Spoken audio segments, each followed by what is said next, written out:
पिछले कुछ सप्ताह से हम लोग भक्ति रसामृत सिंधु के प्रथम अध्याय पर चर्चा कर रहे हैं और प्रथम अध्याय में जो शुद्ध भक्ति के 6 लक्षण हैं, इन लक्षणों पर हम चर्चा कर रहे हैं और इनमें से 5 लक्षणों को हमने पूरा किया है। पिछले मंगलवार को हम शुद्ध भक्ति का चौथा लक्षण सुदुर्लभा और 5वां लक्षण सांद्रानंद विशेषात्मा, इस विषय पर हमने चर्चा की है। और आज हम विशेष रूप से चर्चा कर रहे हैं जो भक्ति का एक शुद्ध भक्ति का एक महत्वपूर्ण लक्षण है, वह है श्री कृष्ण कर्षिणा।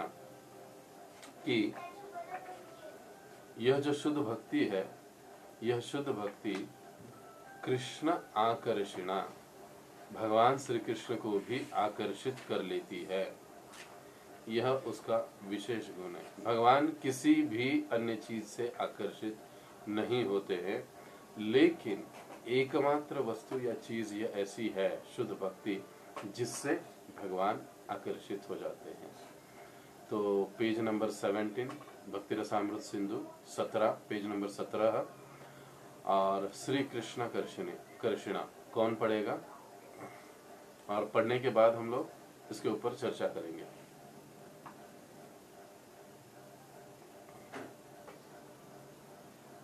हाँ दंडवत, बोलिए बोलिए।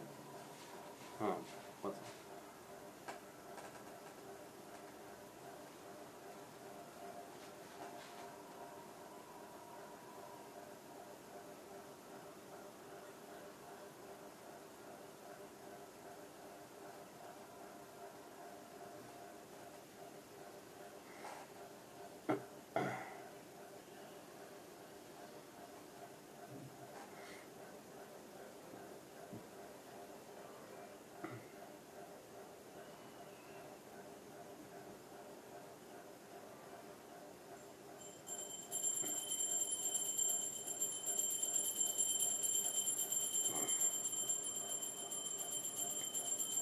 बस प्रभु जी, बस।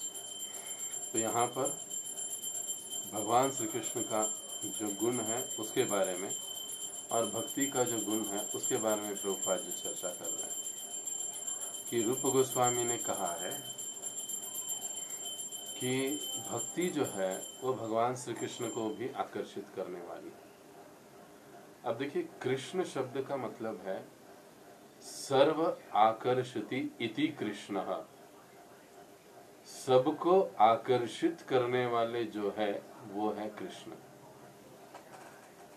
अपने सौंदर्य से, अपने बल से, अपने षड ऐश्वर्यों से भगवान षड ऐश्वर्य पूर्ण है और भगवान सभी को आकर्षित करते हैं। देखिए, एक व्यक्ति के पास सुंदरता हो सकती है, वो कुछ एक व्यक्तियों को आकर्षित कर सकता है, लेकिन सभी उससे आकर्षित नहीं होंगे। इस दुनिया में मिस वर्ल्ड, मिस्टर वर्ल्ड, सारी चर्चाएं चाहिए, सारी चीजें चलती है, लेकिन वहां पर भी हम देखते हैं कि उनके कुछ लोग पागल होते हैं और कुछ लोग उनको देखते तक नहीं है, उनको वो पसंद नहीं आते। लेकिन हम भगवान श्री कृष्ण के व्यक्तित्व के बारे में ये देखते हैं कि भगवान मनुष्य, देवता, यहाँ तक कि पशु और पक्षियों को भी भगवान आकर्षित करते हैं। इसलिए भगवान को सर्व आकर्षति इति कृष्ण, सबको आकर्षित करने वाले जो भगवान है वो है कृष्ण। ऐसे भगवान श्री कृष्ण को अगर कोई चीज आकर्षित करती है तो वो है भक्ति। यहाँ पर प्रभुपाद जी समझा रहे हैं, किंतु जो भक्ति है वो कृष्ण को आकर्षित कर देती है। इसलिए भगवान दुर्योधन के राजमहल को छोड़कर विदुर के पास चले गए। इसलिए भगवान अपने आसन से उठकर सुदामा के चरण धोते हैं। इसलिए भगवान एक सर्वसाधारण सेवक की तरह पांडवों की सेवा करते हैं। क्यों? क्योंकि भगवान भक्ति के प्रति आकर्षित होते हैं। इसलिए हमने पिछला जो है सुदुर्लभा, इस विषय पर चर्चा करते, इस गुण पर चर्चा करते हुए हमने देखा था कि भगवान किसी को भी शुद्ध भक्ति आसानी से प्रदान नहीं करते हैं। भगवान आपको सब कुछ दे देंगे, धन देंगे, जन्म देंगे, सौंदर्य देंगे, जो कुछ भौतिक चीजें आपकी इच्छा होगी आर्थ अर्थार्थ जिज्ञासुर अर्थार्थी। भगवान जैसे गीता में कहते 4 प्रकार के लोग मेरी शरण में आते हैं। कुछ दुखी है, दुख दूर करने के लिए आते, कुछ धन पाने के लिए आते, और कुछ किसी कारण से आते। भगवान सब कुछ दे देते हैं, लेकिन भगवान भक्ति किसी को नहीं देते आसानी से। क्यों? क्योंकि यदि एक बार भगवान किसी को अपना शुद्ध भक्ति प्रदान कर दे तो क्या होता है? भगवान उनके कृतदास बन जाते हैं। ये शब्द हमने प्रयोग किया था वहां पर, भागवतम का ये शब्द है। भगवान कैसे बन जाते हैं? उसके कृतदास। कृत मतलब बेचा हुआ, दास मतलब गुलाम, यानी बेचा हुआ। एक जैसे गुलाम है कोई जिसको खरीद लिया है, ऐसी भगवान की अवस्था होती है। इसलिए तो भगवान हम देखते हैं ना, अर्जुन के सारथी बने, युधिष्ठिर महाराज के शांति दूत बनकर गए मैसेंजर के रूप में। तो इस प्रकार से भगवान उनके कृतदास बन जाते। इसलिए भगवान जो है वो शुद्ध भक्ति सहज भाव से नहीं देते हैं, सब कुछ चीजें दे देते हैं। ये भक्ति की महत्ता है कि एकमात्र ये भक्ति ऐसी है जिससे भगवान आकर्षित होते हैं। आगे प्रभुपाद जी समझाते कि हजारों हजारों कामदेव को भी भगवान पराजित कर देते, इतना उनका सौंदर्य है। लेकिन जो श्रीमती राधा रानी है, ऐसे भगवान श्री कृष्ण को भी आकर्षित कर लेती है। इसलिए श्रीमती राधा रानी का एक नाम क्या है? मदन मोहन मोहिनी। जो मदन को मोहित करने वाले मोहन है, उनको भी मोहित करने वाली मोहिनी यानी श्रीमती राधा रानी है। अब श्रीमती राधा रानी साक्षात भक्ति स्वरूपा भगवान की शक्ति है। तो इस चीज को यह पहले पैराग्राफ में प्रभुपाद जी हमको समझाते हैं। अब अगला पैराग्राफ कौन पढ़ेगा?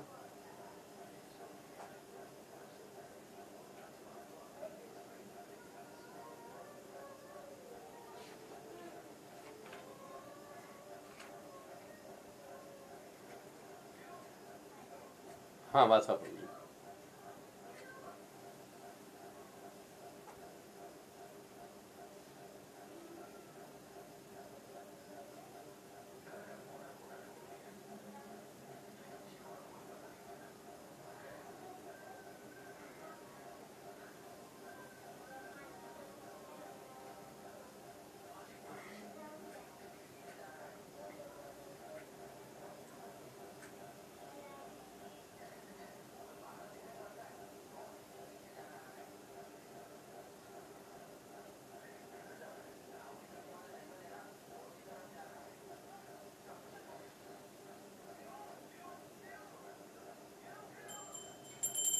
बस, तो यहाँ पर प्रभुपाद जी क्या समझा रहे हैं कि भक्ति करने का सीधा मतलब है कि हम श्रीमती राधा रानी के पदचिन्हों का अनुसरण कर रहे हैं। राधा रानी के पदचिन्हों का अनुसरण करना मतलब क्या? सदैव हर समय भगवान श्री कृष्ण के अनुकूल और उनके प्रसन्नता के लिए कार्यरत रहना, या उनको क्या प्रसन्नता दे सकता है ऐसे कार्य करना, इसके अलावा और दूसरा कुछ नहीं।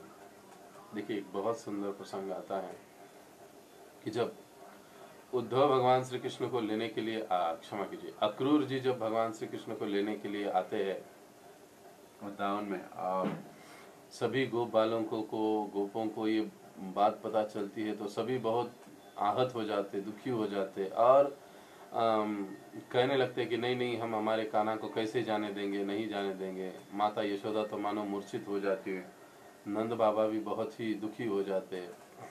लेकिन फिर भी भगवान श्री कृष्ण उनके साथ चल देते हैं। अक्रूर जी उनको समझा बुझा कर ले जाने की कोशिश करते हैं।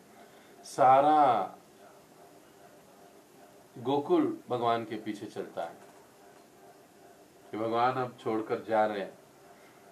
कहां पर जा रहे हैं? वो कंस के पास जा रहे हैं, मथुरा जा रहे हैं। बड़े दुखी है सब, लेकिन इन सबों में श्रीमती राधा रानी कहीं पर भी दिखाई नहीं देती है। जब भगवान कहते कि अरे कितने दूर आप लोग आओगे, अब आप चले जाओ, हमें तो जाना पड़ेगा, और ऐसा कहकर भगवान सभी को विदाई दे देते हैं और आगे निकलते हैं। तब अक्रूर जी प्रश्न पूछते हैं कि हे कृष्ण, मैंने आपके और श्रीमती राधा रानी के संबंध में सुना है, लेकिन इतनी सारी भीड़ में श्रीमती राधा रानी मुझे कहीं दिखाई नहीं दी, ये क्या बात है? तो भगवान हंसने लगे, कहने लगे, हाँ ठीक है, आगे देखो।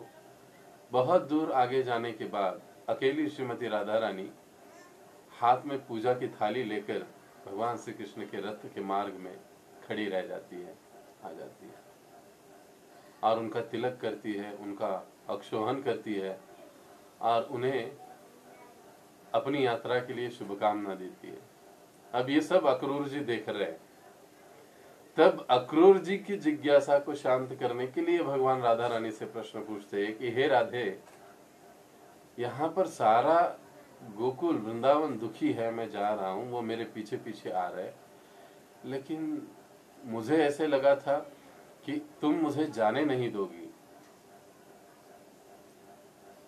क्योंकि मैं तुमसे और तुम मुझसे तो हम बेहद प्रेम करते एक दूसरे के साथ, हमारा संबंध अलौकिक है। तब श्रीमती राधा रानी कहती कि हे प्रभु, आप केवल मेरे ही तो नहीं है।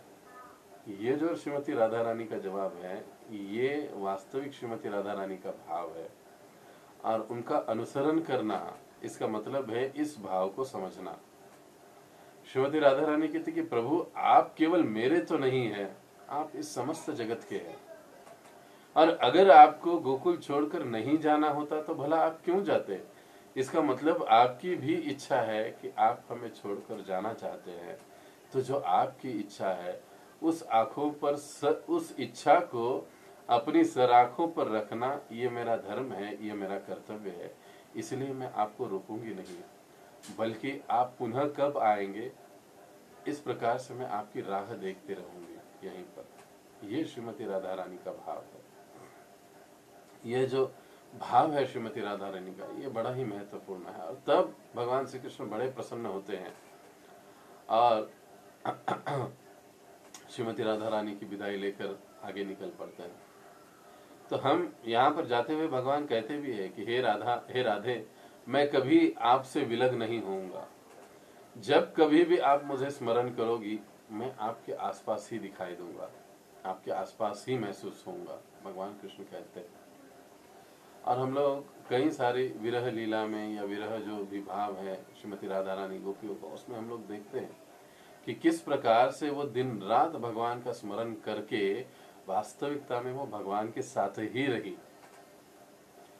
यह जो श्रीमती राधा रानी का भाव है ना, इसको समझना और समझकर इसको अनुसरण करना, इसकी चर्चा यहाँ पर प्रभुपाद जी कर रहे हैं। अर्थात ये प्रवचन करने के लिए, सुनाने के लिए भी आसान है, हो सकता है सुनने के लिए भी आपको आसान होगा, लेकिन इसको पालन करना बड़ा कठिन है। क्योंकि आध्यात्मिक जीवन में थोड़ी भी चीज अगर हमारे मन के विरुद्ध हो जाती है, हमारी इच्छा के विरुद्ध हो जाती है, तो हमारे सारे विकार बाहर फूट पड़ते हैं।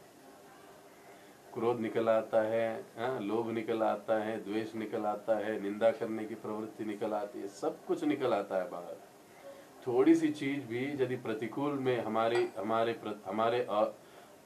लिए प्रतिकूल रूप में चली जाए तो। लेकिन श्रीमती राधा रानी हर स्थिति, हर परिस्थिति में भगवान श्री कृष्ण की इच्छा के अनुसार ही चलती है। उनकी प्रसन्नता यही एकमात्र उनका ध्येय रहता है। तो ये जो श्रीमती राधा रानी का भाव है, इसको अनुसरण करना, ये है भक्ति का मतलब। और वृंदावन में जो भक्त है, अपने आप को आध्यात्मिक उन्नति प्राप्त कराने के लिए श्रीमती राधा रानी के संरक्षण में अपने आप को रखना पसंद करते। इसलिए हम लोग देखते हैं वृंदावन में भगवान श्री कृष्ण से राधा रानी का नाम ज्यादा चलता है वृंदावन में। क्यों?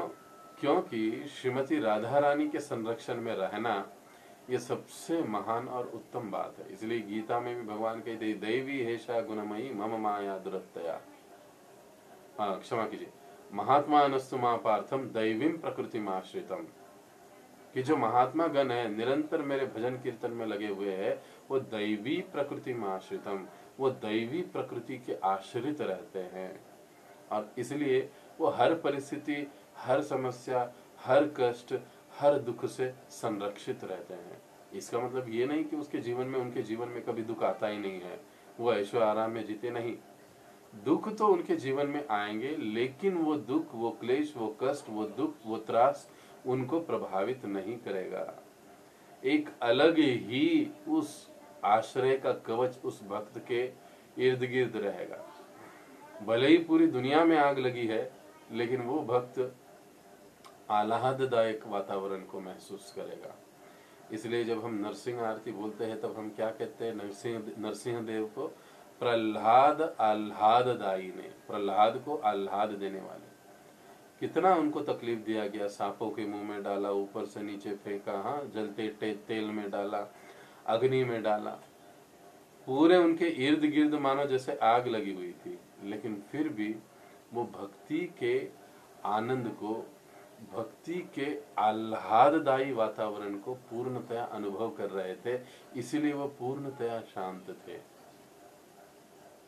तो यह जो श्रीमती राधा रानी के नियंत्रण में रहना, भक्ति करने वाला हर साधक, हर व्यक्ति सीधे श्रीमती राधा रानी के नियंत्रण में है। जितनी प्रामाणिकता, जितनी गंभीरता हमारी रहेगी भक्ति में, उतना हम लोग श्रीमती राधा रानी के नियंत्रण में रहेंगे, उनके आश्रय में, उनके संरक्षण में रहेंगे। तो सीधा श्रीमती राधा रानी के संरक्षण में रहने के कारण यह भक्ति भगवान श्री कृष्ण को भी आकर्षित कर लेती है।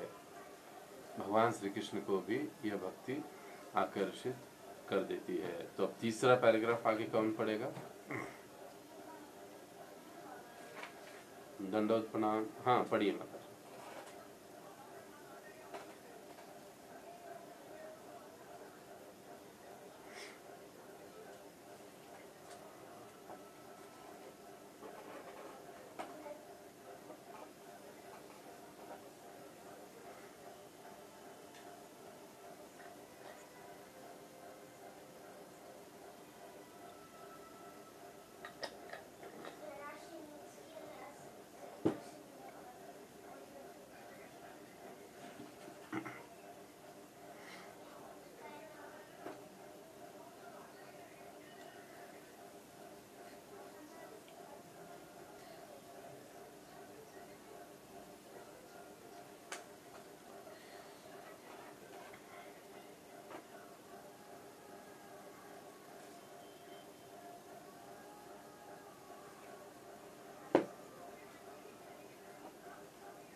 बस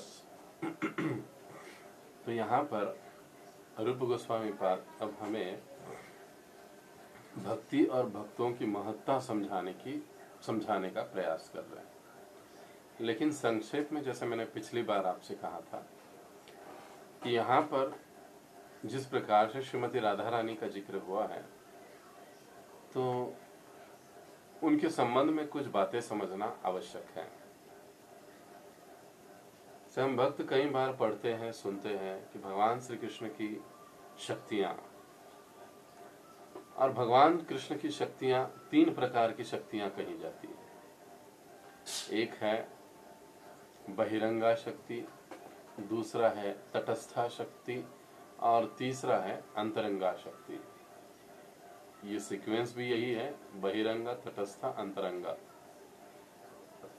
बहिरंगा का मतलब है बाहरी अंग, यानी यह भौतिक जगत। और बहिरंगा शक्ति का जो प्रतीक है वो है दुर्गा देवी। यह भगवान की एक शक्ति है जो इस भौतिक जगत को चलाने में योगदान देती है। देखिए, भागवत में कुछ स्थानों पर इस भौतिक जगत को दुर्ग कहा गया है। दुर्ग का मतलब होता है किला। जैसे होता है जेल और जेल का होता है जेलर, वैसे ये भौतिक जगत है दुर्ग और दुर्ग का जेलर है दुर्गा। समझ रहे इस बात को? तो ये जो इस भौतिक जगत में हम सारे बंधे हुए जीव है, कैदी है। किसके कैदी है? दुर्गा देवी के। और इसलिए उनके हाथ में त्रिशूल है। 3 प्रकार के तापों से वो सभी को नियंत्रित रखने का और उनके कर्म फलों को एक प्रकार से प्रदान करने का कार्य भी करती है। जैसे जेलर के पास अपनी कुछ शक्तियां होती है, उसके माध्यम से वो कैदियों को ठीक ठाक करने का उनको कार्य भी करता है और साथ ही साथ उनको संभालता भी है। तो ऐसे ही बहिरंगा शक्ति दुर्गा देवी इस भौतिक जगत को चलायमान रखने के लिए एक शक्ति होती है। उसके बाद है तटस्था शक्ति। तटस्था शक्ति का मतलब है हम सभी जीव, आत्माएं। अब इसको तटस्था यानी तट पर जो स्थित है उसको तटस्थ कहते हैं।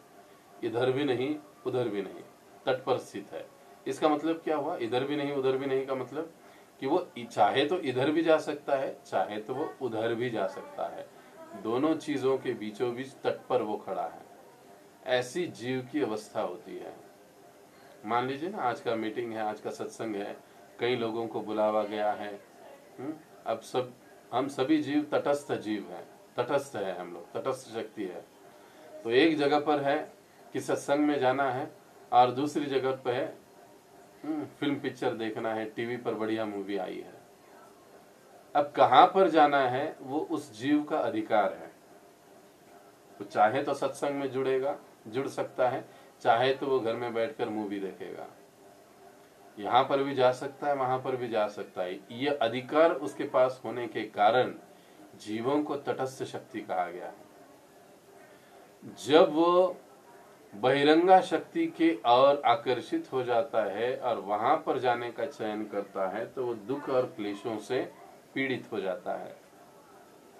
वही जीव जब अंतरंगा शक्ति की ओर आकर्षित होता है, वहां पर आश्रित होने का प्रयास करता है या हो जाता है, तब वो दिव्य आनंद की प्राप्ति करता है।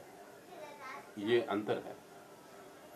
अंतरंगा शक्ति यानी साक्षात श्रीमती राधा रानी। अब वैसे देखा जाए तो ये जो भगवान की 3 शक्तियां हैं वो हमारे समझावट के लिए है। भगवान की दृष्टि से तो ये सारी शक्तियां एक ही है। समझ रहे ना?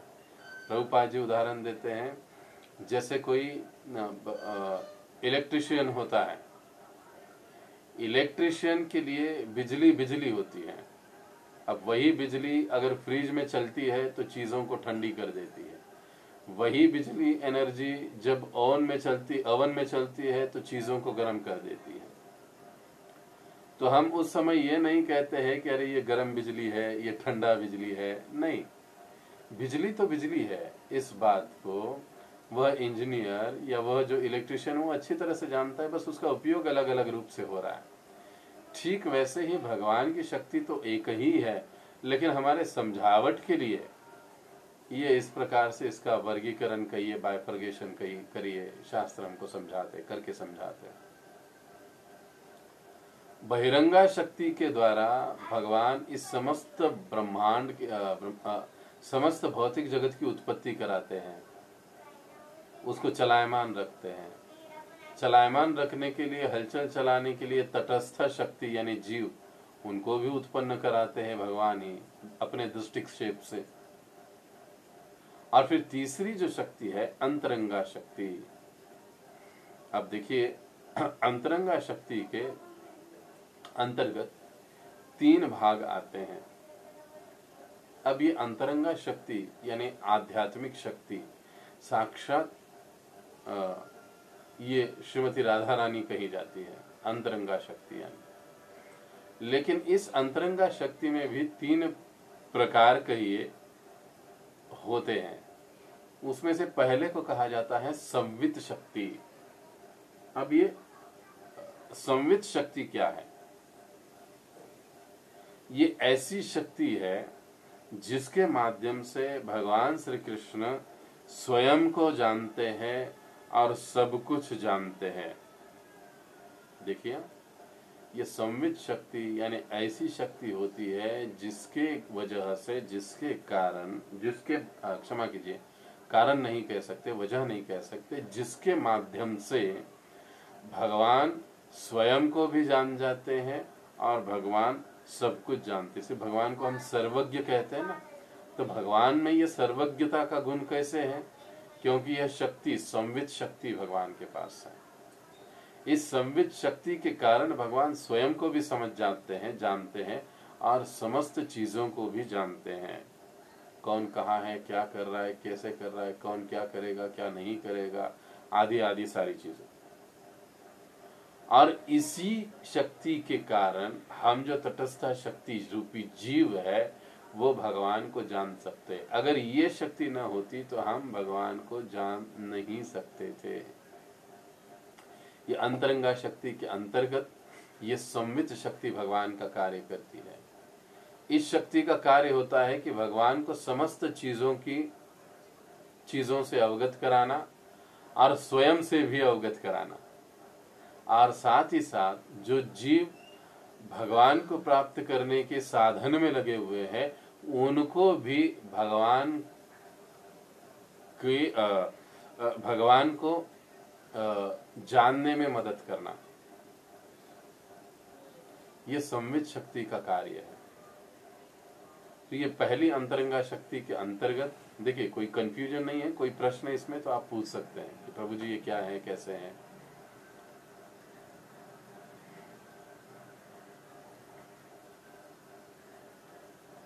ओके, क्लियर है यहाँ तक अभी तक? तो यह संवित शक्ति इस प्रकार से कार्य करती है और ये शक्ति एक प्रकार से श्रीमती राधा रानी के अंतर्गत ही होती है। अब दूसरी अंतरंगा शक्ति के अंतर्गत है जिसको कहा जाता है संधिनी शक्ति। अब ये संधिनी शक्ति का मतलब क्या है? अब देखिए, जो भगवान है, जो भगवान का धाम है वो कैसे है? शाश्वत है। भगवान को हम कहते हैं सत चित आनंद। अब सत का मतलब क्या होता है? सत का मतलब होता है शाश्वत। चित का मतलब होता है पूर्ण ज्ञानमय, और आनंद का मतलब होता है पूर्ण आनंदमय। अब ये दिव्य आनंद की बात है यहाँ पर, इस भौतिक जगत के आनंद की बात नहीं है यहाँ पर। तो ये सत चित और आनंदमय भगवान है। तो ये जो संधिनी शक्ति है ना, इस संधिनी शक्ति से भगवान के सत का अस्तित्व होता है, शाश्वत। संधिनी शक्ति के द्वारा भगवान का रूप, भगवान का धाम, भगवान की आध्यात्मिक चीजें, उनका शाश्वत अस्तित्व होता है संधिनी शक्ति के माध्यम से। ये वो शक्ति है जिससे आध्यात्मिक जगत की, भगवान से जुड़ी वस्तुओं की शाश्वतता बनाई रखती है, जिसे संधिनी शक्ति कहा जाता है। हम कहते हैं ना, धाम शाश्वत है। धाम में जितनी सारी चीजें हैं शाश्वत है, भगवान से संबंधित जितनी सारी वस्तुएं, चीजें हैं वो शाश्वत है। तो कैसे ये शाश्वत रहती है? इसके पीछे ये संधिनी नामक शक्ति कार्यरत होती है, जिसके माध्यम से ये शाश्वतता बनी रहती है, ये नित्यता, ये शाश्वतता बनी रहती है। ये हुई संधिनी शक्ति। और तीसरी अंतरंगा शक्ति के अंतर्गत का जो शक्ति है, जिसे कहा जाता है लादिनी शक्ति। लादिनी, अब ये जो ल्हादिनी शक्ति है, इसके द्वारा भगवान को दिव्य आनंद प्राप्त होता है। और जब कोई जीव इस अंतरंगा शक्ति या ल्हादिनी शक्ति के शरण में आता है, भगवान की प्रेमा भक्ति में जुड़ जाता है, तो उसको भी इसी शक्ति के कारण या माध्यम से उस दिव्य आनंद की अनुभूति होती है या दिव्यानंद की प्राप्ति होती है। ल्हादिनी, और ये ल्हादिनी शक्ति आह्लादिनी, सीधे शब्दों में यानी आह्लाद प्रदान करने वाली। भौतिक जगत में आह्लाद कम है और प्रमाद कहिए या दाहकता कहिए ज्यादा है, लेकिन आध्यात्मिक जगत में आह्लादता यह गुण अधिक है। तो ये ल्हादिनी शक्ति यानी श्रीमती राधा रानी मूर्तिमान स्वरूप है। श्रीमती राधा रानी भगवान को आनंद प्रदान करती है। हम भक्ति में जो भी जप करते हैं, सेवा करते हैं, तप करते हैं, हाँ, जो भी हम वैष्णव सेवा करते हैं, उससे जो दिव्य आनंद की प्राप्ति हमें होती है, वह आनंद साक्षात हमें श्रीमती राधा रानी प्रदान करवा देती है। उनके कारण, इस ल्हादिनी शक्ति के कारण हमें ये आनंद मिलता है। अगर इसको अधिक विस्तृत रूप से हमें अगर समझना है, जानना है, तो श्री चैतन्य महाप्रभु की शिक्षाएं, श्रील प्रभुपाद जी लिखित जो ग्रंथ है उसको आप पढ़ सकते हो। उसमें भगवान श्री कृष्ण की शक्तियां, इसका बहुत ही सुंदर वर्णन है, वो दिया है, वो हम पढ़ सकते हैं। बहुत ही गहराई से उसमें इसका चर्चा हुआ है। तो भगवान जो है वो बहिरंगा शक्ति से नहीं तो तटस्थ शक्ति से, वो अंतरंगा शक्ति से आकर्षित होते हैं। क्योंकि बहिरंगा शक्ति से क्यों आकर्षित नहीं होते? क्योंकि भगवान स्वयं ही षड ऐश्वर्य पूर्ण है। तो हम उनको क्या देखकर आकर्षित करेंगे? क्या भगवान हमारे रूप को देखकर आकर्षित होंगे? भगवान हमारे धन को देखकर आकर्षित होंगे? भगवान हमारे ज्ञान को देखकर आकर्षित होंगे? ये सारे ऐश्वर्य उनमें असीमित मात्रा में है। लेकिन जो अंतरंगा शक्ति है श्रीमती राधा रानी, उनके पास विशेष रूप से क्या है? ये भगवान की प्रेममयी भक्ति उनके पास है। इसी के कारण भगवान अंतरंगा शक्ति से आकर्षित होते हैं। श्रीमद् भागवत के 10वें स्कंद में, जैसे यहाँ पर रूप गोस्वामी पाद सेकंड लास्ट पैराग्राफ में हमको समझा रहे हैं, भगवान श्री कृष्ण उद्धव जी से कहते हैं, न साधयति माम योगो न सांख्य धर्म उद्धव। वो क्या कहते हैं कि हे उद्धव, न साधयति माम, मुझे न साधयति, नहीं प्राप्त कर सकते, ना योग से न सांख्य धर्म से। हे उद्धव, तुम सुन लो, ना ही तुम मुझे योग से प्राप्त कर सकते हो, न सांख्य धर्म से प्राप्त कर, न स्वाध्याय तपस्त्यागो, न स्वाध्याय से आप कर सकते हो, न तप से न त्याग से आप मुझे प्राप्त कर सकते हो।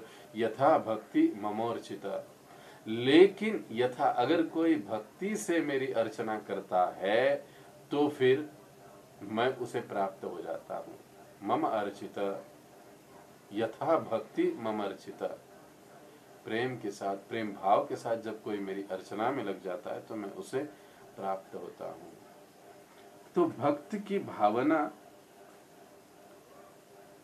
कैसी होनी चाहिए? अभी जो अंतिम पैराग्राफ माता जी ने पढ़ा, sorry second last paragraph, Yudhishthir महाराज, प्रहलाद महाराज का उदाहरण दिया गया। इसमें रूप गोस्वामी पाद समझा रहे हैं। क्या समझा रहे हैं वो?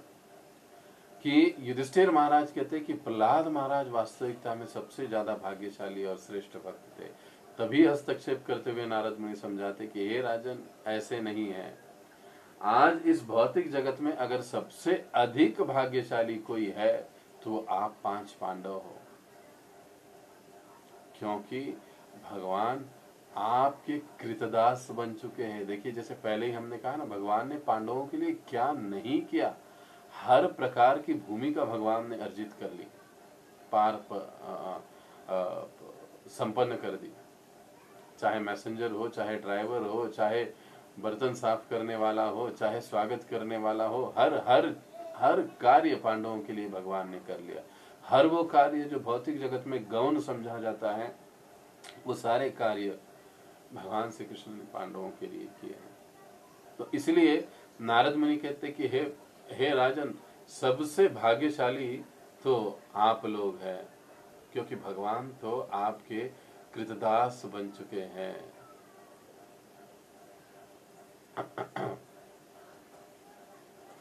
तो ये क्यों है ऐसा? क्योंकि पांडवों का भगवान के प्रति जो शुद्ध भक्ति का भाव है, इससे भगवान बड़े ही आकर्षित है। इसलिए भगवान इस प्रकार से पांडवों के साथ रह रहे। कुंती महारानी की प्रार्थनाओं में भी हमने ये सब देखा है, पढ़ा है। यहाँ पर उसी बात को समझाया जा रहा है। तो यहाँ तक किसी कोई प्रश्न है? नहीं तो अंतिम पैराग्राफ हम पढ़कर इस प्रथम अध्याय को हम समाप्त करेंगे और भक्ति की प्राथमिक अवस्थाएं इस दूसरे अध्याय को हम आज आरंभ करेंगे। कोई प्रश्न है किसी का यहाँ पर?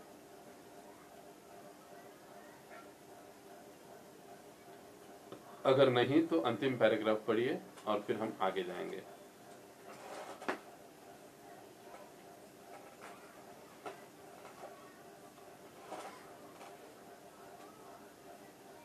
हो बात? हाँ,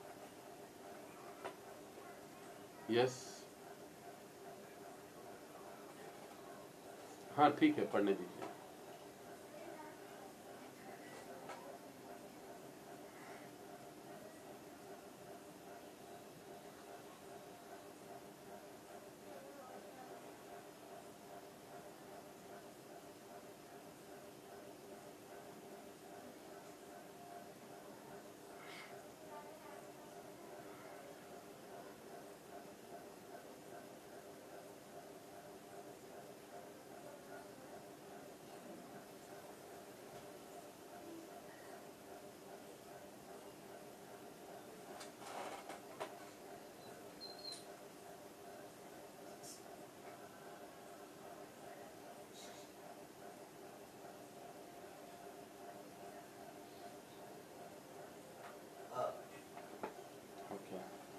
तो बड़ा ही स्पष्ट है, हम सभी भक्ति में लगे हुए हैं। इन किन प्रकार तो हम लोग बड़े भाग्यशाली है। एक न एक दिन तो हम हमारी सेवा के माध्यम से भगवान का कृपा और गुरु का आशीर्वाद रहा तो हम जरूर भगवान को आकर्षित करने में सफल हो जाएंगे। तो यहाँ पर प्रथम अध्याय जो है भक्ति रसामृत सिंधु का समाप्त होता है और अब हम दूसरे अध्याय की ओर बढ़ेंगे, जिसका नाम है भक्ति की प्राथमिक अवस्थाएं। अब देखिए, इस सीक्वेंस को समझिए कि हमारे जो आचार्य हैं उन्होंने कितने सुंदर ढंग से इस विषय का प्रस्तुतिकरण किया है। सबसे पहले आमुख में रूप गोस्वामी पाद प्रभुपाद जी ने हमें भक्ति के महात्म्य को समझाया।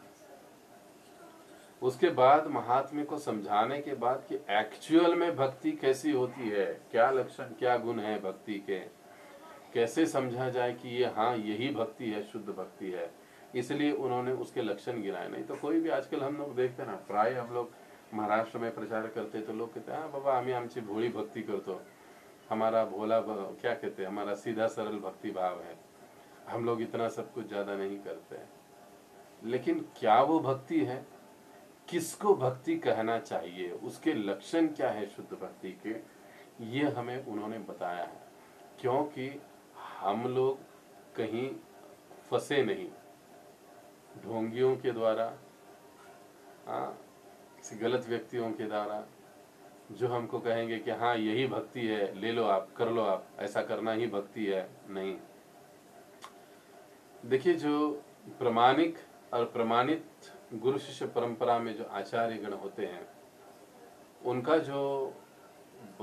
जो कथन है, उनकी जो शिक्षा है, वो बड़ी सरल, साफ और पारदर्शी होती है। वो सीधे सीधे कहते हैं कि ये दूध है, ये पानी है। वो दोनों को मिक्स कभी नहीं करेंगे। आपको संपल्यावर सांगल और दोनों चीजों को वो मिक्स नहीं करेंगे। सही सही रूप से बताएंगे, ये है और ये है, इसको लोहा कहते हैं, इसको सोना कहते हैं। अब आपको क्या लेना है, लोहा लेना है कि सोना लेना है, ये अधिकार आपका है। ये अधिकार किसका है, ये आपका अधिकार है। इसमें भगवान हस्तक्षेप नहीं करते हैं कि आपको लोहा लेना है कि आपको सोना लेना है। ये सबसे महत्वपूर्ण चीज कि अब हमें भक्ति के लक्षण पता है कि शुद्ध भक्ति किसे कहा जाता है।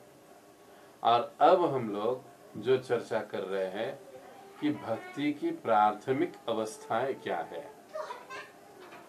भक्ति के स्तर, भक्ति की अवस्थाएं। तो भक्ति की भी अपनी अवस्थाएं होती है। अब वो कैसी होती है, क्या होती है, इस पर हम लोग चर्चा करेंगे। तो अब कौन पढ़ेगा दूसरा अध्याय? हाँ पढ़िए माता जी।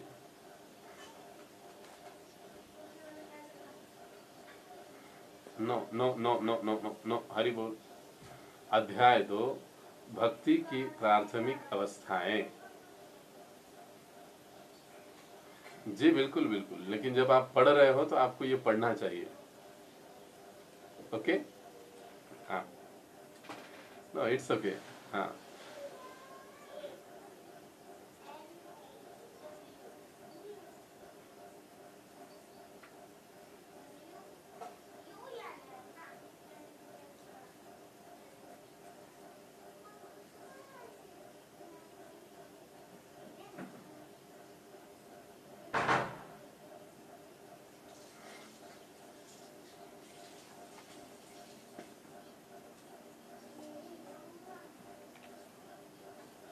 बस बस माता जी, बस। तो यहाँ पर पहला पैराग्राफ, भक्ति की प्राथमिक अवस्थाएं। तो इस पैराग्राफ का जो विषय है, प्रभुपाद जी हमको समझा रहे हैं, रूप गोस्वामी हमको समझा रहे हैं, वो है भक्ति की विभिन्न कोटियां, भक्ति की विभिन्न अवस्थाएं। और अब उन्होंने 3 अवस्थाएं हमें इस पहले पैराग्राफ में बता दी है, साधन भक्ति, भाव भक्ति और है प्रेमा भक्ति, तीसरा। तो ये उत्तमा भक्ति के, अब तक हमने पिछले चैप्टर में, पिछले अध्याय में हमने क्या देखा, उत्तम भक्ति के लक्षण। अब उत्तम भक्ति की 3 कोटियां, उत्तमा भक्ति की 3 कोटियां, 3 अवस्थाएं। पहली अवस्था साधन भक्ति, दूसरी अवस्था भाव भक्ति और तीसरी अवस्था प्रेमा भक्ति। अब इन कोटियों के अनेक उपशीर्षक है। उपशीर्षक का तात्पर्य ये हुआ कि यह जो कोटियां हैं, यानी साधन भक्ति, भाव भक्ति, इनकी अलग अलग व्याख्याएं हैं, इनके अलग अलग गुण हैं, इनके अलग अलग लक्षण हैं। हम आगे चलकर विस्तार से इस पर चर्चा करेंगे। देखिए, अब यह जो अध्याय है, इसको समझना हमारे साधन भक्ति की दृष्टि से बहुत महत्वपूर्ण है। जिसने साधन भक्ति को ठीक से समझ लिया और ठीक से अमल किया, वह भक्ति के दूसरी अवस्था में बड़े ही आसानी से पहुंच जाएगा। और दूसरी अवस्था है भाव भक्ति। अब यहाँ से भक्ति रसामृत सिंधु जो रूप गोस्वामी पाद कृत है, इसका तीसरे श्लोक का आरंभ हो रहा है। अब तक हमने 2 श्लोक भक्ति रसामृत, अगर आपने नोट किया होगा तो 2 श्लोक हम भक्ति रसामृत सिंधु के आमुख का 1, पहले अध्याय का 1 और पहले अध्याय में 1, और अब इस दूसरे अध्याय में ये तीसरा श्लोक हम लोग देखेंगे। वो श्लोक क्रमशः आगे आएगा, तब हम लोग उसको लिख भी लेंगे और समझ भी लेंगे। तो हम साधना भक्ति को जब हम अच्छे से समझते हैं, पालन करते हैं, हम भाव भक्ति तक आसानी से पहुंच जाते हैं। अब जो उत्तम भक्ति के 6 लक्षण पिछले अध्याय में हमने पढ़े, तो ये जो 6 लक्षण हैं, ये 6 लक्षण इन 3 कोटियों में या 3 अवस्थाओं में विभाजित होते हैं। इसको सही रूप से और बड़ी ही शांति से और बड़े ही स्लोली इस चीज को समझिए, स्पीडी नहीं समझना है। भक्ति की 3 अवस्थाएं, 3 कोटियां हैं, साधन भक्ति, भाव भक्ति और प्रेमा भक्ति। अब जो हमने पहले अध्याय में जो 6 लक्षणों की चर्चा करी, शुद्ध भक्ति के 6 लक्षण, ये 6 लक्षण इन 3 अवस्थाओं में विभाजित होते हैं। अब जो साधन भक्ति की अवस्था में जो हम लोग सभी है ना, अभी साधन भक्ति, मैं साधन भक्ति की अवस्था में हूँ। अब कई सारे भक्त यहाँ पर है उपस्थित, तो साधन भक्ति से आगे आप होंगे निश्चित रूप से, लेकिन मैं अपने स्तर से बात कर रहा हूँ। तो साधन भक्ति में यानी मुझ जैसे जो साधन भक्त है, उनमें पहले शुद्ध भक्ति के 2 लक्षण दिखाई देते हैं या प्रकट होते हैं। जब हम साधन भक्ति करने लगते हैं तो शुद्ध भक्ति के जो 2 गुण हैं, पहले 2 गुण, वो साधन भक्त या साधक में प्रकट होने लग जाते हैं। पहले 2 गुण कौन से हैं? आपको याद होगा, पहला है क्लेशग्नि और दूसरा क्या है? शुभदा। बिल्कुल सही कहा मैंने, आपको भी याद होगा। तो जब हम साधन भक्ति करते हैं तो आहिस्ता आहिस्ता क्लेशों से हमें घनी यानी निजात मिलना आरंभ हो जाता है, पहली चीज। दूसरी चीज, साधन भक्ति जैसे जैसे हम गंभीरता से, प्रामाणिकता से करने लगते हैं, तो शुद्ध भक्ति का जो दूसरा लक्षण है शुभदा, समस्त प्रकार का मांगल्य प्रकट होने लग जाता है। और फिर शुभदा के हमने किसी चीज को शुभ कहे, कैसे कहा जा सकता है, उसके हमने 4 लक्षण देखे थे। उस लक्षण के तहत ये शुभदा, ये गुण भी यहाँ पर साधक में या साधन भक्ति करने वाले साधक में प्रकट हो जाते हैं। यहाँ तक आप समझे? शुद्ध भक्ति के पहले 2 लक्षण साधन भक्ति में साधन करते हुए साधक में प्रकट हो जाते हैं। अगले जो है ना, अगले जो मोक्ष लघुता और सुदुर्लभा, ये गुण अभी उसमें प्रकट नहीं होंगे, क्योंकि साधन भक्ति का स्तर में कई बार हम मोक्ष मुक्ति की कल्पनाओं में भ्रमित हो सकते हैं, या क्षमा कीजिए, कल्पना नहीं कहा जा सकता, कि उसकी संकल्पनाओं में हम भ्रमित हो सकते हैं। कई बार भक्ति में आने के बाद भी साधन भक्ति के स्तर पर अब कई सारे महाराज जी के आशीर्वाद कृपा से हम लोगों पूना में जो दीक्षा समिति है, तो वहाँ पर मैं भी कोऑर्डिनेटर के रूप में सेवा देता हूँ। तो कई बार भक्तों का इंटरव्यू लेने का मौका मिलता है और तब हम सवाल पूछते हैं, तब चीज़ें पता चल जाती है कि उस स्तर पर भी जब हम लोग पूछते हैं कि हमारा ध्येय क्या है, आप भगवत धाम में जाकर क्या करोगे, तो कई बार जवाब ये आता है कि भगवत धाम में जाकर हमको तो क्या भगवान में लीन होना है, ऐसे जवाब आता है। यानी साधन भक्ति के स्तर पर भी मोक्ष की जो स्थिति है, इसमें संभ्रम अवस्था रह सकती है, ये अभी तक उनमें आता नहीं है। लेकिन यहाँ पर जो मोक्ष लघुता है, मोक्ष लघुता मतलब क्या है कि भक्त को मुक्ति भी तुच्छ लगने लगती है और वो केवल भगवान से प्रत्यक्ष आदान प्रदान रूपी सेवा चाहता है, दूसरा कुछ नहीं। लीन होना नहीं है, भगवान के धाम में जाकर भगवान के जैसा रूप नहीं चाहिए, भगवान का संगी नहीं बनना है, बस मैं भगवान की सेवा करता रहूं, मेरा आदान प्रदान इसी रूप में भगवान से रहे, ये वो चाहते हैं। तो ये जो साधन भक्ति के स्तर में पहले 2 गुण विकसित होते हैं। जब साधन भक्ति करते करते करते करते भक्त आगे बढ़ता है, आध्यात्मिक उन्नति प्राप्त करता है, तब वह भाव भक्ति की अवस्था में आता है। यह उत्तमा भक्ति, यह क्षमा कीजिए, यह भक्ति की दूसरी अवस्था, दूसरी कोटि है भाव भक्ति। अब साधन भक्ति में क्या अंतर है, भाव भक्ति में क्या अंतर है, क्यों इसको भाव भक्ति कहा, क्यों इसको साधन भक्ति कहा, ये हम स्टेप बाय स्टेप आगे पैराग्राफ वाइज जाकर चर्चा करेंगे। तब तक के लिए थोड़ा सा आपको जो कंफ्यूजन अगर होता भी होगा तो थोड़ा सा धैर्य रखना पड़ेगा, सारे सवालों के जवाब हमको मिल जाएंगे। अब ये दूसरी अवस्था साधना भक्ति के पश्चात का जो आता है वो भाव भक्ति, और इस भाव भक्ति में उस जो भक्त के है। अब देखिए यहाँ पर जो रूप गोस्वामी पाद शब्द का प्रयोग करते हैं भक्त, भाव भक्ति के स्तर पर जो है उसे साधक नहीं कहा जाता है, वो साधक नहीं है। भाव भक्ति यह अलग ही स्थिति अवस्था है। साधक तो साधन भक्ति वालों को कहा जाता है, लेकिन जिसने भाव को प्राप्त किया है वो साधक नहीं है। इसका मतलब वो साधना नहीं करते, क्या करते हैं? साधना करते हैं, 16 माला जप करते हैं, 4 नियमों का पालन करते हैं, लेकिन प्रेम से, अपनी स्वयं की इच्छा से और आनंद उत्साह के साथ। अभी वर्तमान स्थिति में क्या है, अरे काउंसलिंग मीटिंग अटेंड नहीं करूंगा तो प्रभु जी चिल्लाएंगे, 16 माला जप अगर सवेरे नहीं होगा तो महाराज जी का भी डांट पड़ेगा, प्रभु जी फिर चिल्लाएंगे।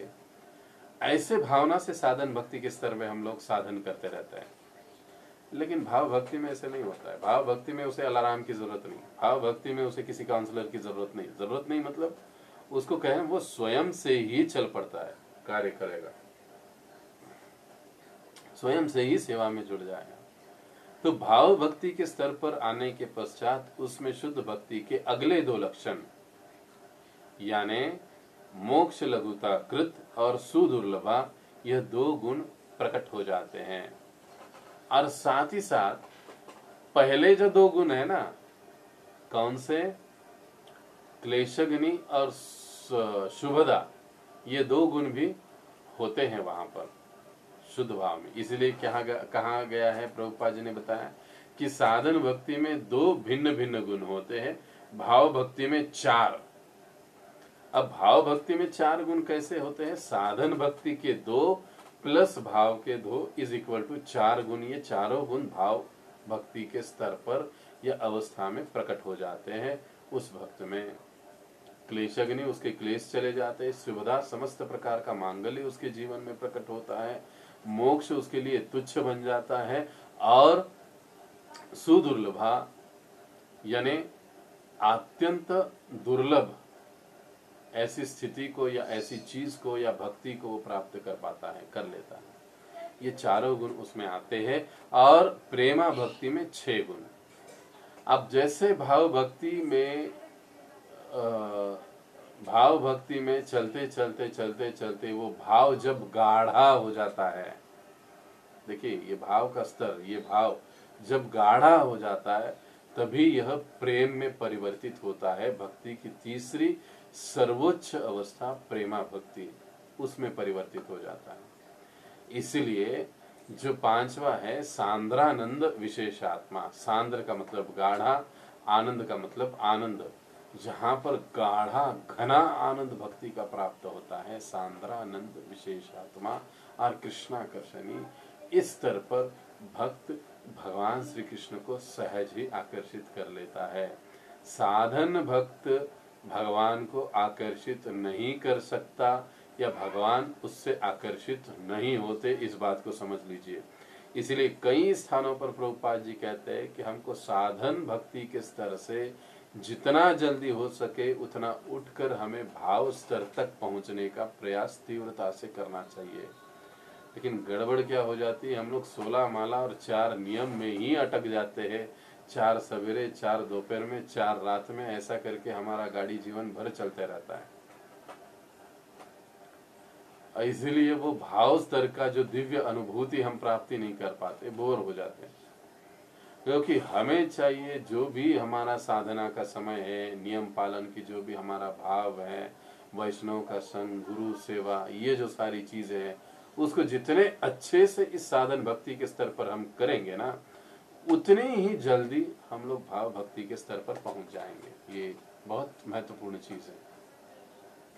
और जब भाव भक्ति के स्तर पर हम पहुंचते हैं, वहां पर जब भाव हमारा गाढ़ा हो जाता है, तब वह प्रेम में परिवर्तित हो जाता है। उसे कहा जाता है प्रेमा भक्ति।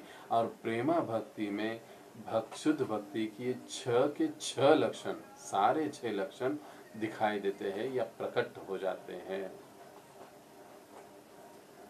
ये हुआ उत्तमा भक्ति। उत्तमा भक्ति की 3 अवस्थाएं, कोटियां, साधन भक्ति, भाव भक्ति, प्रेमा भक्ति। और इसलिए भक्ति इन 6 लक्षणों के द्वारा घोषित होती है। यदि हम कहते हैं कि हम भक्ति कर रहे हैं, हम भक्त हैं, तो फिर ये 6 लक्षण हमें दिखाई देने चाहिए। क्लेश अग्नि, शुभ अदा, आदि आदि आदि 6 लक्षण। साधन भक्ति से जैसे हमने कहा भगवान वशीभूत नहीं होते, पर साधन भक्ति से अन्य सारे गुण हम में आ जाते हैं, साधक में आ जाते हैं। 26 गुण का विकास आहिस्ता आहिस्ता होने लगता है। भगवान वशीभूत होते हैं केवल और केवल प्रेमा भक्ति से। तो इसलिए जितना संभव हो सके हमें तीव्रता के साथ, गंभीरता के साथ, प्रामाणिकता के साथ साधन भक्ति में जुड़ना चाहिए, ताकि हम जल्द ही भाव के स्तर तक पहुंच जाएं। यहाँ तक किसी कोई प्रश्न है?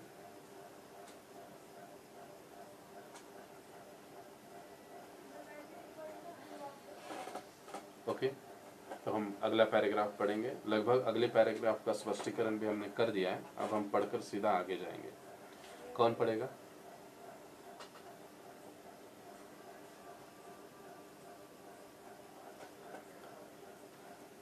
हरी।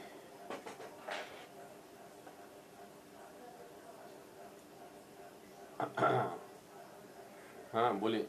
हाँ पढ़िए माता जी। हाँ सेकंड पैराग्राफ।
ओके, तो पुनः यहाँ पर भक्ति की महत्ता को स्पष्ट किया जा रहा है। तो तात्पर्य बड़ा ही स्पष्ट है, तो मुझे नहीं लगता है अब यहाँ पर पुनः किसी स्पष्टीकरण की आवश्यकता है। तो हम तीसरे पैराग्राफ में चलेंगे। कौन पढ़ेगा अगला पैराग्राफ? माता जी पढ़ लीजिए, आप ही पढ़ लीजिए।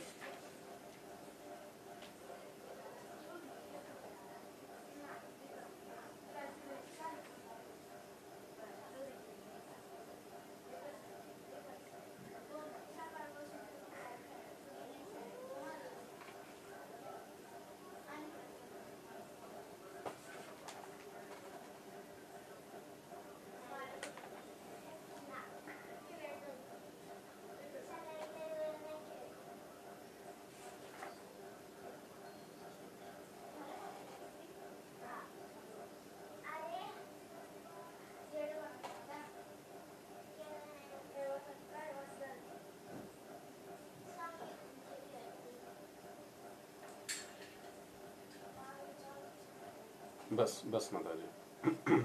तो हमने सेकंड पैराग्राफ पढ़ा। सेकंड पैराग्राफ में हम अगर देखेंगे तो सेकंड पैराग्राफ में एक चीज हमें स्पष्ट रूप से समझ में आती है कि भक्ति के लिए अधिकार अगर कोई है, कौन भक्ति कर सकता है? भक्ति पर किसका अधिकार है? भक्ति पर अधिकार किसका है?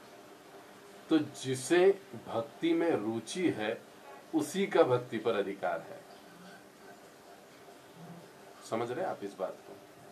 भक्ति में जिसको रुचि है या भक्ति के प्रति जिसको लगाव है, उसी जीव का, उसी व्यक्ति का भक्ति पर अधिकार है। बस यही एकमात्र भक्ति का अधिकार है। भक्ति के लिए और कोई बड़ा विद्वान होना चाहिए, भक्ति के लिए कोई बहुत बड़ा धनवान होना चाहिए, भक्ति के लिए कोई बहुत बड़ा सुंदर होना चाहिए और बहुत बड़ा कोई बलवान होना चाहिए, नहीं, इस किसी चीज की जरूरत नहीं है। भक्ति का अधिकार उस हर जीव को है जिसकी भक्ति में रुचि है। इसलिए हम लोग देखते हैं कि कुछ लोग भक्त बन जाते हैं, कुछ लोग भक्त नहीं बनते, उपदेश देने के बाद भी, समझाने के बाद भी, बताने के बाद भी। क्यों? क्योंकि उनको रुचि नहीं है। अब रुचि क्यों नहीं है, इसका प्रभुपाद जी कारण देते हैं कि यह रुचि पूर्व जन्मों के सुकृति के अनुसार उत्पन्न होती है। अगर उसने ये सतत पूर्व जन्मों की सतत प्रक्रिया का फल है भक्ति। इस जन्म में अगर हम लोग देख रहे हैं कि कोई बहुत गाढ़ी और गंभीर भक्ति कर रहा है, तो इसका मतलब उसने पिछले कई जन्म व्यतीत किए हैं भक्ति में, तब जाकर वो अब इतना सीरियसली और गंभीरता से भक्ति कर रहा है। तो ये श्रृंखला है, सतत जन्मों में, अनेक जन्मों में चली आ रही प्रक्रिया है भक्ति, उसके तहत ये चीजें आगे चलती हैं। तो पूर्व जन्मों के सुकृति के अनुसार ये रुचि उत्पन्न होती है, ऐसी ही नहीं होती है। इसलिए ये जो भक्ति का अधिकार है हर उस व्यक्ति का है जिसको भक्ति में रुचि है। सेकंड पैराग्राफ में ये महत्वपूर्ण बात समझने वाली थी। अब जो तीसरा पैराग्राफ हमने पढ़ा, उस तीसरे पैराग्राफ में प्रभुपाद जी हमको समझाते हैं कि जो मुनि होते हैं, जो तत्वदर्शी होते हैं, वो अलग अलग प्रकार के अपने सिद्धांत रखते हैं, मतभेद होते हैं, तत्वभेद होते हैं, सिद्धांत अस्थिर होते हैं। ऐसे अस्थिर सिद्धांत और तत्वों से हम लोग शाश्वत तत्व यानी भगवत तत्व तक नहीं पहुंच सकते, भगवान की प्राप्ति नहीं कर सकते। और इसको समझाने के लिए प्रभुपाद जी कहते हैं, तर्को अप्रतिष्ठा श्रुतयो विभिन्न नासा वृषे मतिर विभिन्नम धर्मस्य तत्वम निहितम गुहायम महाजनोयेन गता सपंथा। भागवतम में, या क्षमा कीजिए, भागवतम में नहीं, ये हितोपदेश का एक श्लोक है।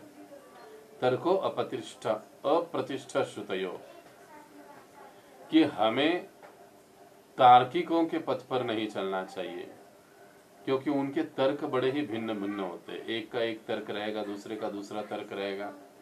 इस भौतिक जगत में भी हम देखते हैं ना, कोई कहता है कि भगवान ऐसे है, कोई कहता है भगवान वैसे है, कोई कहता है मुझ पर ध्यान करो, कोई कहता है इस पर ध्यान करो, भगवान प्राप्त होंगे। अनेक लोगों की अलग तर्क है, और तर्कों के रास्तों पर जब हम चलते हैं तब हम किसी सही निष्कर्ष पर या गंतव्य पर नहीं पहुंच सकते हैं। लेकिन जो धर्मस्य तत्वम निहितम गुहाय, धर्म का जो मूल तत्व है वो कहाँ पर है? महाजनों ये न गता सपंता, जो महाजन है, जो शुद्ध भक्त है, उनके हृदय में छिपा है। इसीलिए हमें अगर अनुगमन करना है, अनुसरण करना है, तो हमें महाजनों का करना चाहिए। महाजनों के पथ से या उनसे जब हम सुनते हैं तब हमें रुचि उत्पन्न हो जाती है। ये एक महत्वपूर्ण बात है।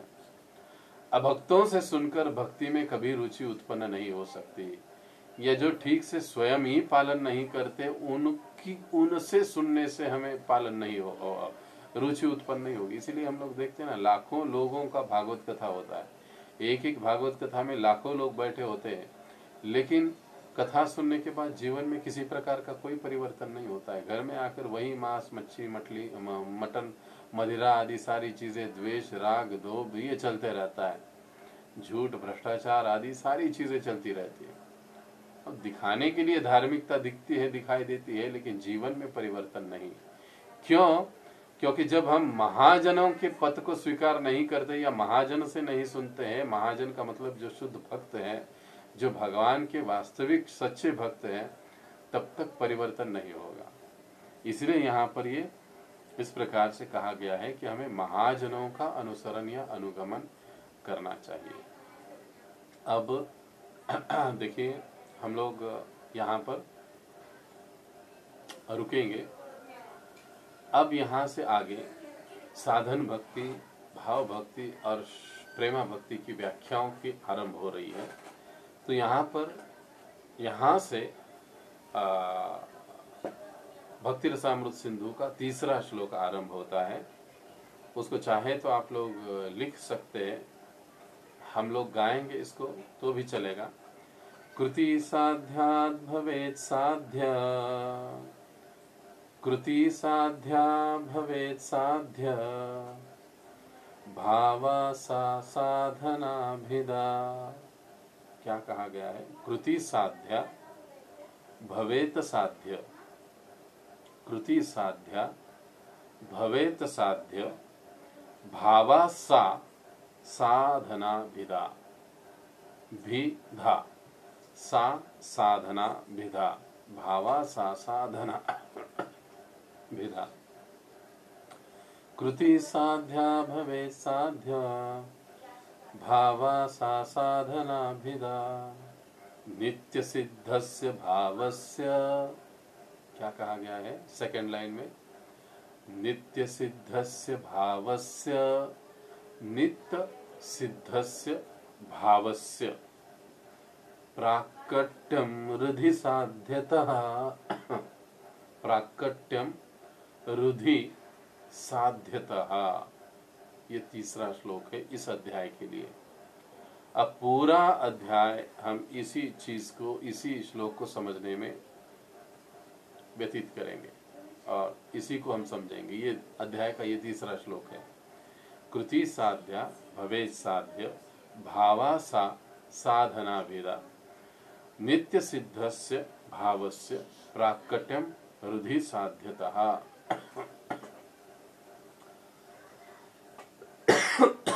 तो इसका मतलब क्या है? इसका भावार्थ और इसका विश्लेषण हम अगली कक्षा में देखेंगे। यहाँ तक किसी को कोई प्रश्न है तो पूछ सकते हैं। वैसे हमने कहा था मैसेज में कि हम एक भजन गाएंगे, लेकिन संभव नहीं हो पाया। समय अब 8:30 बज चुके हैं। वैसे अधिक मास में कई सारे जो अष्टकम है वो हमको भगवान के समक्ष गाने चाहिए। ये चौराग्रण्य अष्टकम हो या हरे नाम अष्टकम हो, जगन्नाथ अष्टकम हो, ये अष्टकम हमको गाने चाहिए भगवान के सामने, जिससे भगवान प्रसन्न होते हैं। आशा करता हूँ आप सभी भक्त गाते होंगे।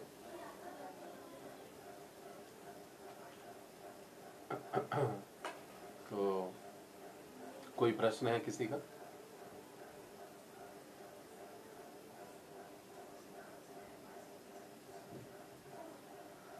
यस।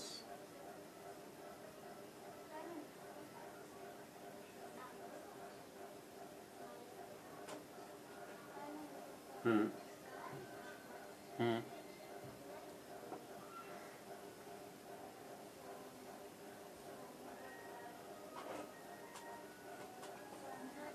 हम्म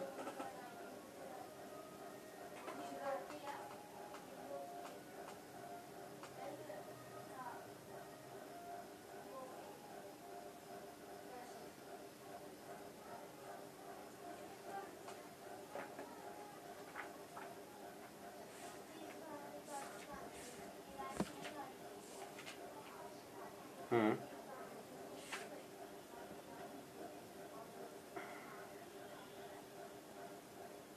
अच्छा, इसका जवाब माता जी आपको जब हमारा साधन भक्ति का डिस्कशन होगा अगले मंगलवार को मिलेगा और विस्तार के साथ मिलेगा, क्योंकि यही विषय है इसका।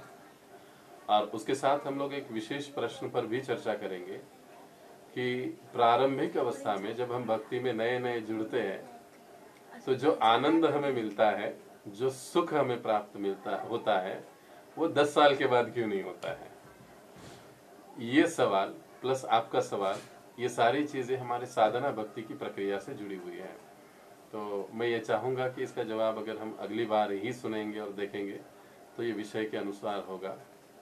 और हम लोग ये सहज ही पता लगा सकते हैं कि हम लोग किस स्तर पर हैं, कहाँ से आ रहे हैं और हम लोग कैसे हो रहा है, ये हमको पता लगा। और प्रभुपाद जी ने इसके लिए जवाब भी दिया है और उदाहरण भी दिया है।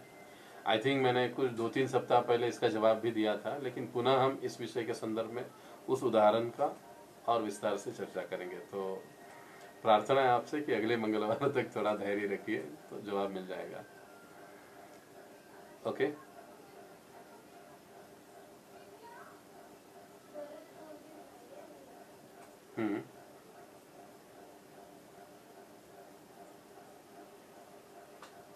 हम्म। हम्म। हम्म।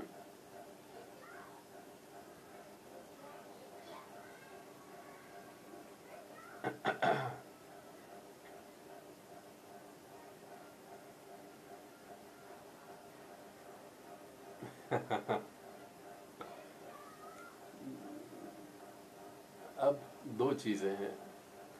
हम वास्तविकता में क्रोध के आहार में जाकर या क्रोध के नियंत्रण में जाकर हम लोग डांट रहे हैं बच्चे को या किसी भक्त को, या किसी भक्त को अगर हम कुछ सुना रहे हैं ऊंच नीच, तो वो किसी द्वेष के कारण, द्वेष के वशीभूत होकर, क्रोध के वशीभूत होकर, ये हमें अपने आप को जांचना पड़ेगा। इसीलिए देखिए, सुखी जीवनाचा मार्ग मराठी में एक महाराज जी का पुस्तक है, और उसमें महाराज जी का एक, परम पूज्य लोकनाथ स्वामी महाराज जी का एक लेक्चर है, आत्म परीक्षण, यानी खुद का खुद ही निरीक्षण करना। और उसको महाराज जी कहते हैं सिंहावलोकन मराठी में। जैसे सिंह आगे चलता है, तो आगे चलने के बाद वो कुछ समय के बाद पीछे मुड़कर देखता है कि उसने कितना रास्ता तय किया, फिर वो आगे चलता है और फिर पीछे मुड़कर देखता है कि उसने कितना रास्ता तय किया। तो साधन भक्ति में ये होना जरूरी है। और साधन भक्ति का मतलब ही जब हम समझेंगे ना, तब इन सारे सवालों का जवाब हमें मिल जाएगा। क्योंकि साधन भक्ति, फिर भी एक संक्षेप में मैं बता देता हूं कि हम जो भी साधन भक्ति करते हैं अपने इन इंद्रियों के माध्यम से, जो कि ऑलरेडी बद्ध है, इन बद्ध इंद्रियों के माध्यम से जो भी हम साधन भक्ति या सेवा करते हैं, उसके कारण उसमें कई सारी त्रुटियां आती है। लेकिन इसको करते रहने से ही साधन भक्ति के स्तर पर ही सद्गुणों का विकास होना भी आरंभ हो जाता है। जिन 26 गुणों की चर्चा भगवान भगवत गीता में करते हैं, ये इसका विकास इसी स्तर पर होता है। तो हो सकता है कि कुछ समय पहले हम बहुत जल्दी क्रोधित हो जाते हैं, लेकिन अब 4-5 बार जब कोई कुछ कहता है तब उसके बाद हमको गुस्सा आता है। तो ये हमारी प्रगति है, हम इसको जान सकते हैं, हम लोग इसको देख भी सकते हैं। तो इसलिए हमने कहा कि ये जो सारे प्रश्न हैं, साधना भक्ति के स्तर को हमको अगर हम लोग ठीक से समझ पाएंगे तो हम लोग भाव भक्ति के स्तर तक आसानी से जाएंगे। लेकिन गड़बड़ ये होता है कि हम लोग साधन भक्ति को केवल 16 माला और 4 नियम यहीं तक सीमित कर लेते हैं, और फिर हमारा जो अगला प्रगति है वो थोड़ा सा थम जाता है। फिर ऐसे लगता है कि अरे मैं 10 साल पहले जहाँ से शुरू किया अभी भी मैं वहीं पर हूँ, अभी भी वही गुस्सा करता हूँ, अभी भी वही चिढ़ जाता हूँ, अभी भी वही इसको डांटता हूँ, उसको डांटता हूँ। ये कैसे हो रहा है? कुछ चेंजेस क्यों नहीं दिखाई दे रहा है? क्योंकि जो अब ये जो श्लोक हमने गाया ना, इस श्लोक के आधार पर ही इसके सारे कारण हम लोग देखेंगे। तो इसलिए मैंने, ये समय भी कम था इसलिए मैंने ये विषय लिया नहीं। अगले बार हमारा पूरा हो सकता है, हमारे 2 सेशन इसमें ही चले जाएंगे साधन भक्ति के ऊपर, इसको समझने में। तो कुछ हद तक मैंने आपको जवाब दे दिया है, लेकिन और भी अच्छे से जवाब आपको अगले सप्ताह मिल जाएगा। Okay, thank you. यस, हाँ,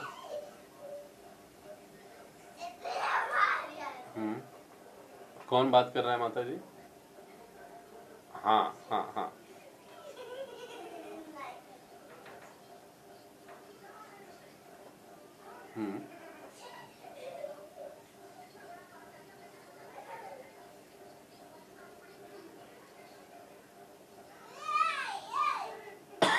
बिल्कुल मिलता है।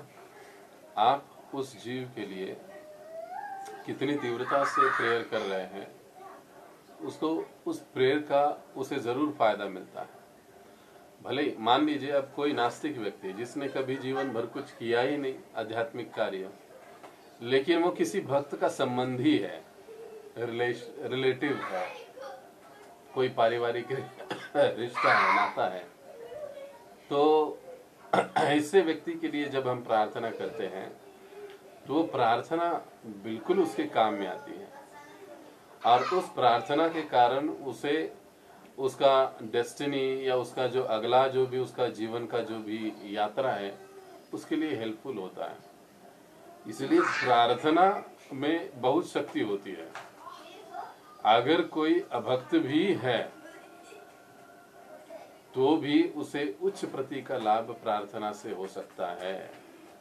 अब यही देखिए ना माता जी कि हम सभी भक्तों को गुरु महाराज जी ने एक्सेप्ट किया, इसीलिए तो कृष्ण ने हमें एक्सेप्ट किया, क्योंकि गुरु महाराज प्रार्थना करते हैं कि हे प्रभु, इस जीव का हिस्ट्री, भूतकाल, पास्ट कैसे भी हो, वर्तमान में ये कोई भी झंडे लगाए, लेकिन इसका गारंटी मैं लेता हूं। मैं आपसे प्रार्थना करता हूं कि ये अब शरण में आया है, आप इसे शरण प्रदान कीजिए।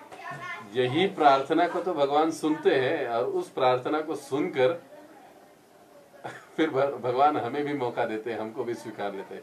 नहीं तो हम अगर सोचे कि हमारी क्या योग्यता है, कलयुग के हम लोग जीव, हम मिनट मिनट में अपने मत और विचारों को बदलते रहते हैं। क्या भगवान नहीं जानते कि आगे चलकर ये कितना ढीला होगा, क्या करेगा क्या नहीं करेगा? तो सोचिए, भगवान तो हमको देने से रहे आश्रय, अगर हम डायरेक्टली भगवान के पास जाएंगे। ये तो गुरु हमारे लिए प्रार्थना करते हैं, इसके लिए भगवान हमको एक्सेप्ट करते हैं। इससे बड़ा सबूत और क्या चाहिए? अगर हम भी किसी के लिए प्रार्थना करते हैं तो निश्चित रूप से भगवान उसको स्वीकार करते हैं, क्योंकि एक अच्छे भक्त का, प्रामाणिक भक्त की प्रार्थना भगवान कभी निग्लेक्ट नहीं करते हैं, उसे उसका फल मिलना ही है। तो इसलिए हमको, भक्त को ये करना चाहिए किसी के लिए भी। अब जैसे देखिए, बहुत समय पहले हमने चर्चा की थी कोरोना वायरस की परिस्थिति पर, और उस पर हमने लेक्चर सुने थे। एक भक्त क्या कर सकता है? इतने लोग मर रहे हैं, इतने लोग ये कर रहे हैं। एक भक्त की करुणा ये होती है कि वो उन सभी लोगों के लिए अपनी साधना में 2 माला 1 माला एक्स्ट्रा करेगा कि हे भगवान, ये मेरा 108 मनु का, ये जो 108 बार मैं आपका नाम ले रहा हूँ, ये मैं उन समस्त जीवों को समर्पित कर रहा हूँ कि जिनका इन महामारी से मृत्यु हुआ है, जो तकलीफ भोग रहे हैं, कृपा करके आप उनको स्वस्थता प्रदान कीजिए, या आप उनकी सहायता कीजिए, या उन पर आपकी कृपा बनाए रखिए। ये उनके लिए, ये एक भक्त का स्वभाव होता है, गुण होता है, पर दुख दुखी, और उसको करना चाहिए। और हम देखते कई सारे हमारे भक्त ये किए हैं, कर रहे हैं। आज पुणे में अगर हम देखेंगे तो हमारे कई सारे गुरु बंधु हैं जो इस प्रकार से कहने के बाद वो हर रोज 1 या 2 माला एक्स्ट्रा करते हैं। ये चाहे हम उसको पहचानते हो न पहचानते हो, हमारा रिश्तेदार हो न हो, लेकिन सभी के लिए, जब हम सभी की चिंता करते हैं तब भगवान हमारी चिंता करते हैं। जब हम देखते नहीं नहीं नहीं, मुझे सिर्फ मेरा अपना 16 माला जब, मैं बस, बाकी दुनिया से मुझे कोई लेना देना नहीं, तो भगवान को ऐसा भाव पसंद नहीं है। इसलिए प्रेयर्स बिल्कुल करनी चाहिए। प्रेयर्स का इम्पैक्ट या प्रभाव होता है, चाहे कोई भी व्यक्ति हो, चाहे वो भक्त हो जाने वाला या अभक्त हो, कोई भी हो, लेकिन प्रेयर करनी चाहिए। और जिसके लिए भी आप प्रेयर करते हो उसको तो उसका लाभ मिलता ही है, लेकिन प्रेयर करने के कारण आप में करुणा भाव का विकास होता है। ये सबसे महत्वपूर्ण बात है, यानी हमारे लिए भी वो उतना ही फायदेमंद है। इसलिए प्रेयर से हमें कभी हिचकिचाहट नहीं करनी चाहिए। जहाँ पर भी संभव है हमें अन्यों के लिए हमेशा प्रेयर करना चाहिए। यहाँ तक कि जैसे ना, एक बार जब काउंसलिंग मीटिंग का जब स्थापना हुआ था, ये काउंसलिंग सिस्टम का, तो उस समय परम पूज्य राधानाथ स्वामी जी का लेक्चर है। वो लेक्चर में वो कहते हैं ये काउंसलर का जिम्मेदारी कोई साधारण जिम्मेदारी नहीं है। एक काउंसलर को अपने काउंसलियों के लिए नित्य रूप से प्रार्थना करनी चाहिए कि हे भगवान, मेरे साथ जितने भी भक्त जुड़े हुए हैं और न जुड़े हुए हैं, विशेष रूप से उसका जिम्मेदारी जुड़े हुए भक्तों से होता है कि उन भक्तों के लिए वो अपनी कृपा बनाए रखे, उन्हें उनकी साधना भक्ति में सहायता दे, उन्हें उनकी साधना भक्ति में मदद करे, और उनकी साधना भक्ति आसान हो जाए, भक्ति में बने रहे। ये प्रार्थना उसे करना पड़ता है, या ये कहिए कि एक काउंसलर को वो करना ही चाहिए प्रभुपाद जी के चरणों में, भगवान के चरणों में, तभी होता है। क्योंकि प्रार्थना के सिवा तो हम लोग आगे नहीं बढ़ सकते। आप मेरे लिए प्रार्थना कीजिए, मैं आपके लिए प्रार्थना करूंगा, भगवान हमारी प्रार्थना सुनेंगे और मिलकर हम भगवत धाम जाएंगे। It is our concept. Vaishnavism, it's called Vaishnavism. तो प्रार्थना में बड़ा बल होता है, तो हमें सभी के लिए प्रार्थना जरूर करनी चाहिए। Okay okay, thank you. तो यहाँ पर हम रुकेंगे। बहुत बहुत धन्यवाद। हरे कृष्णा। जगत गुरु श्रील प्रभुपाद की जय। अनंत कोटि वैष्णव वृंद की जय।